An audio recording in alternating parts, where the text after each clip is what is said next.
The history point में आज मुगलिया सल्तनत के छठे शहंशाह और अजीम बादशाह औरंगज़ेब आलमगीर के बारे में ऐसी कुछ बातें जो शायद आप नहीं जानते।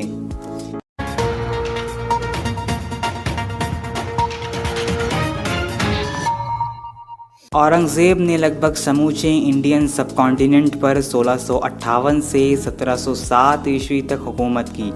औरंगज़ेब से पहले और ना ही औरंगज़ेब के बाद कोई भी बादशाह इतने बड़े हिस्से पर लगातार इतने लंबे अरसे तक हुकूमत कर सका।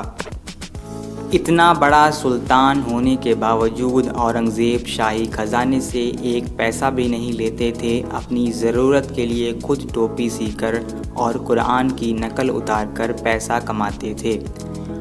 औरंगज़ेब के शासनकाल में हिंदुस्तान दुनिया का अमीर तरीन मुल्क बन गया था और दुनिया की जीडीपी का कुल 1/4 हिस्सा पैदा करता था। दूसरे शब्दों में उस समय का हिंदुस्तान सही मायनों में सोने की चिड़िया था।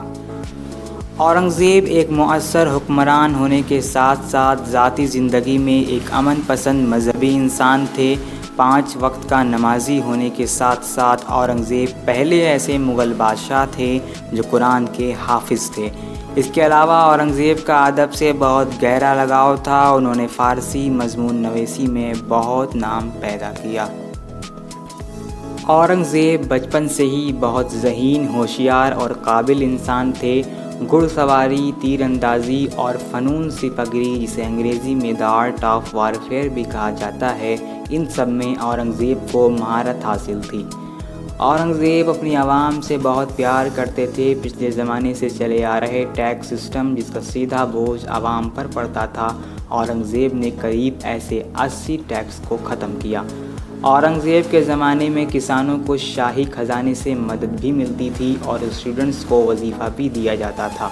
औरंगज़ेब एक कुशल शासक और एक अमन पसंद इंसान थे जो अपनी आवाम के बीच बहुत ही मकबूल थे।